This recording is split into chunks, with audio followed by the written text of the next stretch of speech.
So while we're on the subject of Tim Walz, I saw this on the X or Twitter, whatever you want to call it. And I don't know anything about it, but I thought it was interesting. So somebody fact check this for me because I don't know if it's true or not. But anyway, it's this lady. Her name is Lisa Hannon. And it says a small business owner in Minnesota was thrown in jail for 90 days because she violated Tim Walz's unconstitutional COVID lockdown orders. Tim Walz is not some cuddly, joyful coach like all the things that are the MSM are calling him. This man would like to take your guns away. So I just wanted to bring this up. Just maybe someone can tell me their opinion on it. I haven't He did fact checked it, so not I don't know if it's shut legit or down not, but we can when kind of play it here and see what's going on with it. So anyway, this is here. Some lady from Minnesota, obviously where Tim Walz is the governor. So this is what she experienced under his policies. when COVID happened, and in the state of Minnesota, my business so is located in the state of Minnesota, southern Minnesota. It was a lovely wine and coffee bistro, and it had been in operation for going on 8 years by the time that my business was shut down and destroyed. And when I say it was destroyed, I'm speaking of the being shuttered and not being able to survive that because of what Governor Tim Walz, and Attorney General Keith Ellison did to me and to my business, as well as our employees. And so what happened is with the first shutdown, we didn't really know what to do, what was going on, and we did comply. And Nobody did. When COVID was going on, nobody knew what to do. Obviously, they came out with these orders. People are going to shut down these businesses. This lady owns a nice coffee or tea, I think she said she owned. And this is what they're telling her to I do. hate to say that, looking back at everything I've stood for, but we did comply because we didn't know what else to do.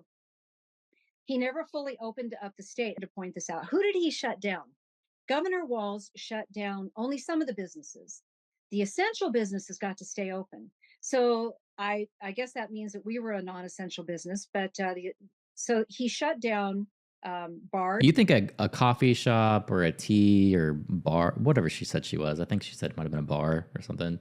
You think that would kind of be an essential business because it's drinks maybe, but I guess he didn't consider it essential. Restaurants, gyms, dance studios, hair salons, etc. Who did he not shut down? Who were the essential business owners?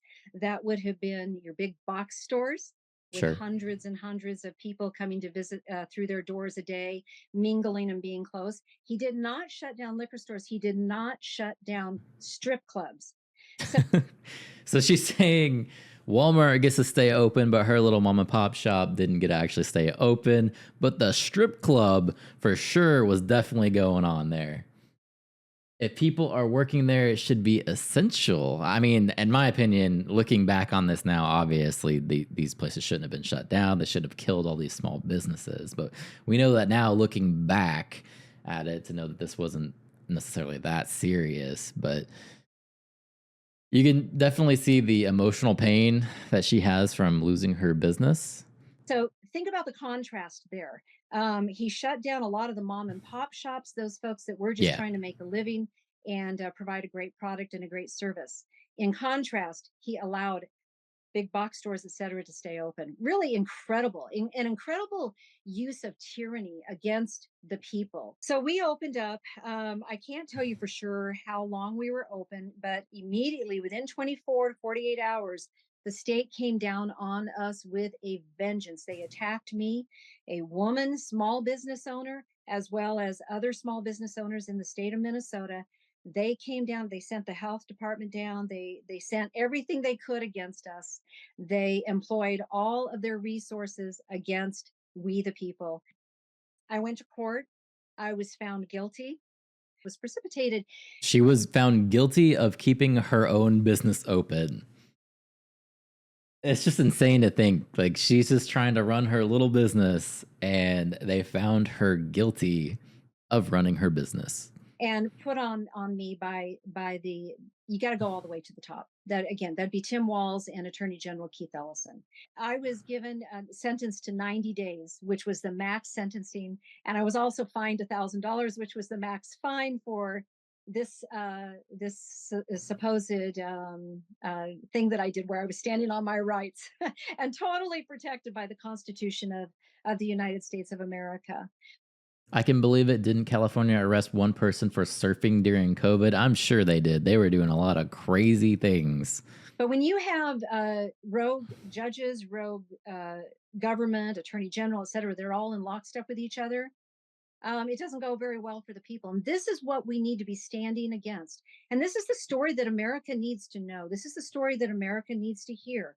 That Tim Walz is not some cuddly, joyful coach like, all the things that the MSMs are calling him, or some of the things that they're calling him. That is not who this man is. This man would like to take your rights away. He will take your rights away, because what happened to me could have happened to anybody. What happened to me will happen to you if we don't get things turned around in our country. Insane. So somebody fact check it, because I'm sure there's always like two sides to the story.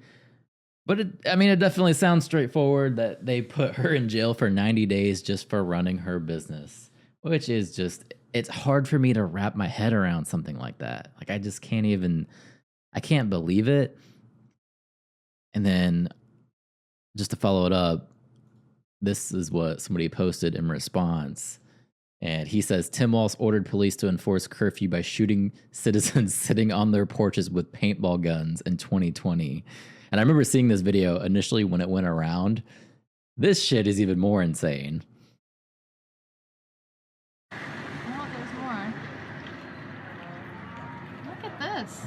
They just keep... So these people, you can see out here, they're chilling on their porch, and they see the riot police come in. Coming. They're like, what is going on? Could you imagine? You're sitting on your porch, you're having your coffee, and you're like, what the fuck? Who are these people? What is going on here? Get inside! Get inside! Yelling at them to get inside their own property. That's my house. I'll do what I want. Get inside! Get in your house now! Let's go! And they're not complying. They're just standing there, though. They're not doing anything wrong. They're just standing there. They're not a threat to them in any way whatsoever. She's on her porch. She's on her property.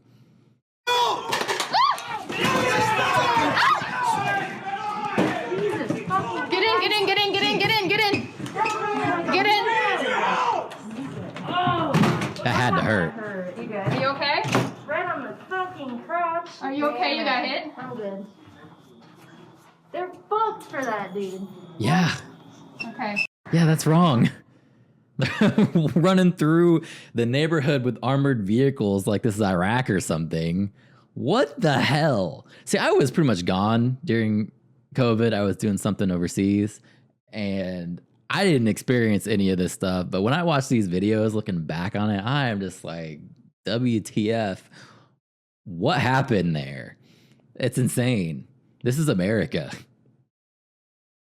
And she probably had no choice. That stimulus check probably wasn't enough to cover household and company bills. No, they took her livelihood from her.